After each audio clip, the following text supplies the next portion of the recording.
Sir ఇప్పుడు ముద్రగడ గారి factory ఇక్కడ ఎలా పనిచేసింది అంటారు సార్? పిఠాపురం కావచ్చు, ఈస్ట్ గోదావరిలో కావచ్చు. ఏమండి ఎక్కడ ఏది చేసినా కూటమికి గాలి వన్ సైడ్గా ఉందండి. ఎవరు ఎంతమంది వచ్చినా, మిథున్ రెడ్డిలు వచ్చినా, ఇంకోళ్ళు వచ్చినా, ఏది వచ్చినా కూటమిని కొట్టి పరిస్థితి ఇక్కడ జిల్లాలో కాదు, రాష్ట్రంలో కూడా లేదు. అదేవిధంగా పిఠాపురాన్ని అంతకంటా లేదు. అంటే యాక్చువల్గా వైసీపీ వాళ్ళు చాలాసార్లు పవన్ కళ్యాణ్ గారిని ఒక కుల నాయకుడిగా కామెంట్లు చేశారు. అంటే కాపు కుల నాయకుడు ఆయన, కానీ కాపు కులానికి కూడా ఆయన ఏం చేసుకోలేదు. కాపు కులస్తులకు కూడా ఆయన దూరం అయ్యారు, వాళ్ళకి అన్యాయం చేశారు, వాళ్ళ కోసం పట్టించుకోవట్లేదు, చంద్రబాబు గారికి ఆయన ఊడిగంగి చేస్తున్నారు, ఇలా రకరకాల మాట్లాడినారు. చంద్రబాబు గారు ఏం చెప్తే అది ఆయన చేస్తూ ఉన్నారు, పవన్ కళ్యాణ్ గారు ఆయన చెప్పినట్లే ఆట ఆడుతూ ఉన్నారు, ఇట్లాగని చేశారు. అంటే పవన్ కళ్యాణ్ గారిని అంటే ఒక కుల నాయకుడిగానే చూడాలంటారా, లేకపోతే ఇంకేమైనా అంటే ఒక జననాయకుడిగా చూడాలంటారా? ఆయన కులం లేదండి, ఆయన జననాయకుడే. కులం లేదు ఆయనకి. బయట వీళ్ళు ప్రాపకాండ చేస్తారు వీక్ చేయడానికి మాట్లాడడం తప్పితే చంద్రబాబు నాయుడు చెప్పినట్టు ఆయన ఎందుకు వింటాడు? ఇక నరేంద్ర మోడీ చెప్పినట్టు విన్నాడు. 5 ఏళ్ళు రోజుకి అక్కడికి వెళ్ళి దండం పెట్టి వచ్చాడు కదా జగన్మోహన్ రెడ్డి. ఎవరి పార్టీ స్ట్రాటజీలు వారికి ఉంటాయి, ఎవరి పార్టీని వాళ్ళు హైప్ చేసుకోవాలి, బిల్డప్ చేసుకోవాలని ఆలోచనతో వాళ్ళు ఉంటారు.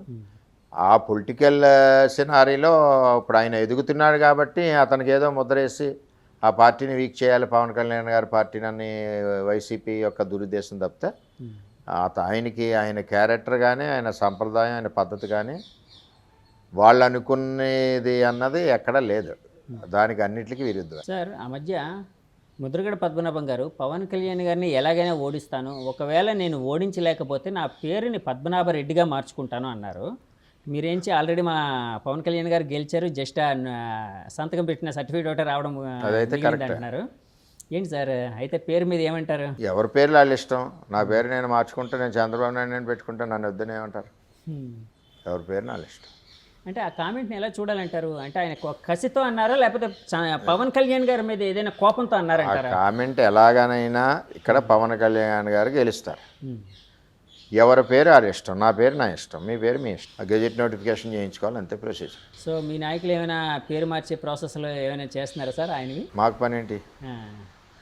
కాదు సార్, ఇప్పుడు ఆయన మిమ్మల్ని ఓడించడానికి ట్రై చేశారు, సో మీరు గెలిపిస్తున్నారు కదా, అట్లాగేమైనా?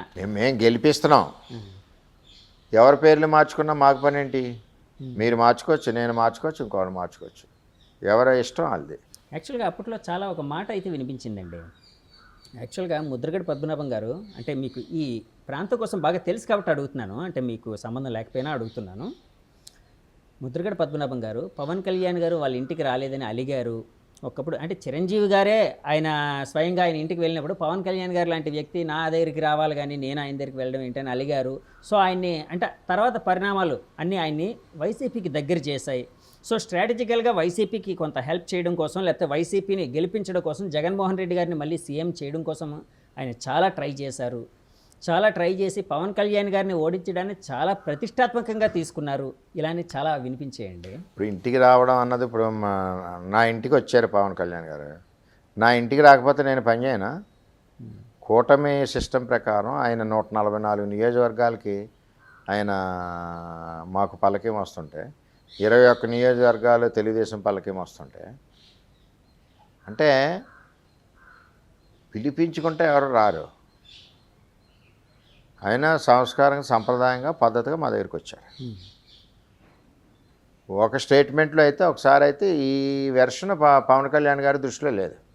సో పవన్ కళ్యాణ్ గారి దగ్గర అంటే మీరు అంటే గెలుపు స్ట్రాటజీలు రకరకాలు ఉంటాయి కదండి ఎలక్షనీరింగ్లోనే, అంటే ఎలక్షన్కి ముందు. సో ఈ మాటలు, ఈ ఫ్యాక్టర్స్ ఏమైనా మీ అసలు పవన్ కళ్యాణ్ గారు ఎక్కువ మాట్లాడరు. మాట్లాడిన తక్కువ సమయంలో మాటలు ఒకటి బుల్లెట్లా ఉంటాయి, వజ్రాల్లా ఉంటాయి, సిస్టమేటిక్గా ఉంటాయి.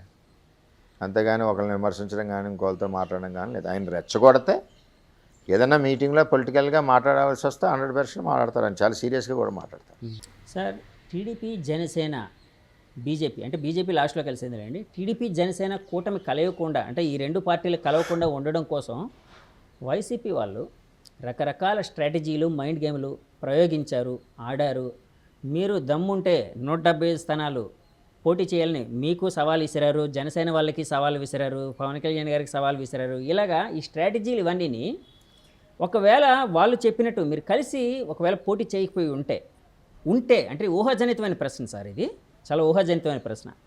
ఒకవేళ కలిసి పోటీ చేయకుండా విడివిడిగా పోటీ చేసి ఉంటే రాష్ట్ర పరిస్థితి లేకపోతే రాష్ట్రంలో ఫలితం ఎలా ఉండేదని భావిస్తున్నారు? విడిగా పోటీ చేసే ఆలోచన కంటే ఒక దుర్మార్గుని రాక్షసుని ఎదుర్కోవాలనుకున్నప్పుడు నలుగురు మంచి వాళ్ళు కలుస్తారు, ముగ్గురు మంచి వ్యక్తులు కలిశారు. కలకపోవడం అన్నది కుదరదు. ఇప్పుడు కలిసి తీరవలసిందే. కలకపోతే వీళ్ళు కూడా ఎవరు కలవకపోయినా వాళ్ళ అకౌంట్ ప్రజల దృష్టిలో బ్యాడ్ అకౌంట్ అయిపోద్ది. అంచేత దాన్నే మనం పట్టించుకోక్కర్లేదు. ఏదైతే 175 దమ్ముంటే పోటీ చేయంటే ఆడేవాడండి చెప్పడానికి, నాకు ఆకలిస్తే అన్నం తింటాను, నేను లేకపోతే మానేస్తాను, నువ్వు ఆ రోజు 10 సార్లు తినంటే నేను తింటానా? ఎవరి పార్టీ యొక్క భవిష్యత్తు, ఎవరి పార్టీ యొక్క నిర్ణయం ఆ పార్టీ అధ్యక్షుడి నిర్ణయం తీసుకుంటాడు. అది పవన్ కళ్యాణ్ గారు అటు తీసుకుంటారు, ఇటు చంద్రబాబు నాయుడు గారు తీసుకుంటారు. ఇంకోటి ఎవడో చెప్పడానికి, ఆడు చెప్పాలనుకున్నప్పుడు జగన్మోహన్ రెడ్డి మన జనసేన కండువా వేసుకుని అన్న జాయిన్ అవ్వాలా, తెలుగుదేశం పార్టీ కండువా వేసుకుని అన్న పార్టీలో జాయిన్ అయ్యి పార్టీ ప్లాట్ఫామ్ మీద దెబ్బలాడాలి. అంతేగాని ఆడి పార్టీలో ఉండి ఆడావిడో చెప్తే మేము డ్యాన్స్ ఆడడానికి మేము ఎక్కడ ఒప్పుకుంటాం? మా వ్యక్తిగత నిర్ణయాలు మాకుంటాయి, వ్యక్తిగత ఆలోచనలు ఉంటాయి, వ్యక్తిగత తెలివితేటలు ఉంటాయి, వ్యక్తిగత స్ట్రాటజీలు ఉంటాయి. ఇటు జనసేన కావాలండి, తెలుగుదేశం పార్టీ.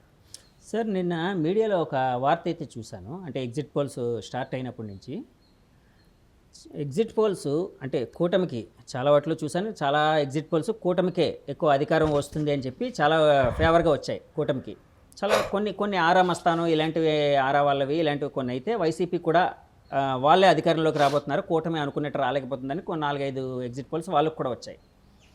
యాక్చువల్గా నాకు ఇక్కడ బాగా వినిపించిన మాట ఏంటంటే, ఎగ్జిట్ పోల్స్ టీడీపీకి కూటమికి ఫేవర్గా రావడానికి కారణం చంద్రబాబు గారి జైలు ఉదంతం.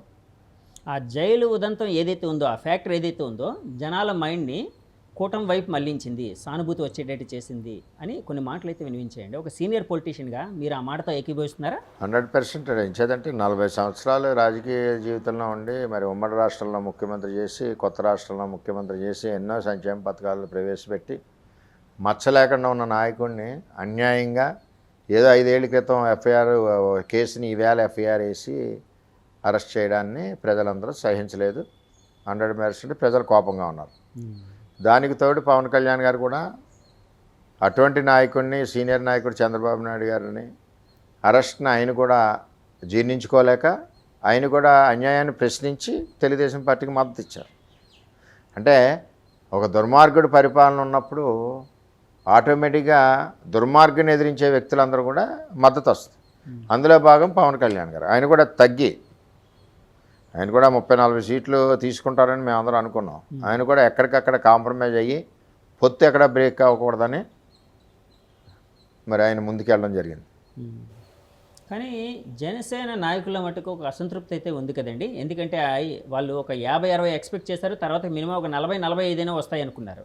సో అలాంటిది ఆయన ఫస్ట్లో 24 అన్నారు, తర్వాత మళ్ళీ 3 తగ్గించుకొని పొత్తులో అంటే పొత్తు బాగా ఉండాలని చెప్పి బీజేపీకి కొంత త్యాగం చేసి పొత్తులోని 21కే పరిమితం అవ్వడం అంటే జనసేన నాయకులు కొంత ఇబ్బంది పెట్టిందని భావిస్తున్నారా సార్? ప్రతి పార్టీలోనే ఉంటుంది. ఇప్పుడు మా పార్టీలో 21 తగ్గినా మాకు ఇబ్బంది ఉంది. ఓకే, వాళ్ళకి అన్ని తగ్గినా వాళ్ళకి ఇబ్బంది ఉంటుంది. అది లీడర్ యొక్క డెసిషన్. లీడరు ఫ్యూచరు, జనసేన ఫ్యూచర్ని దృష్టిలో పెట్టుకుని, అలాగే తెలుగుదేశం పార్టీ ఫ్యూచర్ని దృష్టిలో పెట్టుకుని లీడర్స్ తీసుకుని నిర్ణయాలు. వాళ్ళిద్దరితో నిర్ణయం తీసుకోకుండా ఉంటే ఇంకో 5 ఏళ్ళు ఈ దుర్మార్గ పరిపాలన మరి ముందుకెళ్ళాలి కదా.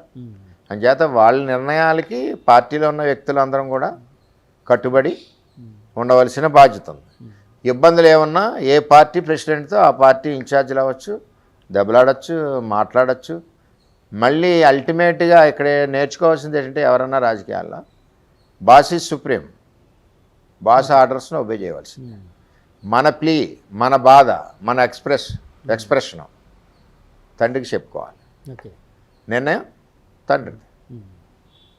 అంటే తండ్రి యొక్క తెలివితేటలు కానీ, తండ్రి యొక్క దూరదృష్టి కానీ, తండ్రి ఇన్నాళ్ళు ఇప్పుడు తెలుగుదేశం పార్టీని దగ్గర లేదంటే 40 ఏళ్ళు ఇండస్ట్రీ పార్టీని ఇన్నాళ్ళు నడుపుకుంటూ వచ్చి వ్యక్తి మా చంద్రబాబు నాయుడు గారు, కానీ ఆయన తప్పు చేస్తారని మేము అలా ఆలోచిస్తాం. ఎన్నో ఆలోచనలతో తీసుకుని నిర్ణయాన్ని మాకు ఇబ్బంది ఉన్నా కొంచెంసేపు ఫైట్ చేస్తాం, కొంచెంసేపు చెప్పుకుంటాం. కొడుకు తండ్రిని మోటార్ సైకిల్ అడుగుతాడు, కొనలేని పరిస్థితి. ఎందుకు కొనలేనో చెప్తాడు వాడు. ఓకే. చెప్పినప్పుడు ఏమవుద్ది, వాడు ఊరుకుంటాడు. అలాగే పార్టీలో ఉన్నప్పుడు అవకాశాల కోసం కష్టపడి పనిచేస్తారు. వాళ్ళు కష్టపడిన వల్ల పార్టీ ముందుకెళ్తుంది. ఒకసారి దక్కకపోవచ్చు, దక్కనప్పుడు కూడా పార్టీకి ఈవేళ నాకు దక్కలేదని కాదు కదా, నేను పార్టీకి పిల్లర్గా నిలబడ్డాను చంద్రబాబు నాయుడు గారి మాటతోటి. చంద్రబాబు నాయుడు గారి నిర్ణయాన్ని ఇంప్లిమెంట్ చేశాను. ఓకే. చంద్రబాబు నాయుడు గారు ఇచ్చిన మాటను నిలబెట్టాను. నాకు ఆ తృప్తి ఉంది, చాలు నాకు. అది మిగిలిన విషయాలు అంటారా, అది వాళ్ళ ఇష్టం. సార్ ఈ మధ్య వంగా గీత గారు ఈఎస్ఐ హాస్పిటల్కి సంబంధించిన కొన్ని ఉద్యోగాల్ని, అంటే టెంపరీ ఉద్యోగాలు ఏంటో నాకైతే ఐడియా లేదు, పర్మనెంట్ ఉద్యోగాలు వాటిని అమ్ముకున్నారు అని చెప్పి మీరు ఒక కామెంట్, అంటే ఒక ప్రెస్ మీట్లోని ఒక ఆరోపణ అయితే చేశారు. అంటే ఏంటి సార్, అంటే మీరు గెలవబోతున్నారన్న ఉత్సాహంతో చేసిన కామెంట్గా చూడాలా, లేకపోతే వాస్తవం అది, వాస్తవం. ఆవిడ ఎప్పుడు కరప్టెడే. మున్సిపాలిటీలో అమ్మేసిన ఉద్యోగాలు 25, అవి 10 లక్షల రేటు ఎలక్షన్కి. అలాగే అరవిందో ఫార్మ్ దగ్గర సిఎస్ఆర్ పేరు చెప్పి అడిషనల్ అమౌంట్ లాగేసింది. అలాగే ఆవిడ ఈఎస్ఐ, ఆవిడ అంత కరప్టెడ్ ఎవరు కాదు సార్. అసలు కూటమి గెలుస్తుందని మీరు చెప్తూ ఉన్నారు, కూటమి పక్కాగా గెలుస్తుంది, 120 ఇందాకలు బేస్ లైన్ అన్నారు. సో కూటమి గెలవాల్సిన ఆవశ్యకత ఏముంది అని మీరు అంటే జనంలోకి తీసుకుని వెళ్ళారు? ఏముందంటే సింపుల్ అండి. మీరు ఎంతమంది అన్నదమ్ములు? నేను ఒక్కడనే సార్. నాకు అందరూ ఒక్కడే తగులుతున్నారు జర్నలిస్టులు. సరే, ఇద్దరు అనుకుందాం. ఓకే, ఇద్దరు మీరు అన్నదమ్ములు. చెల్లెలు ఉన్నారులేండి, అన్న చెల్లి ఉన్నారు. ఓకే.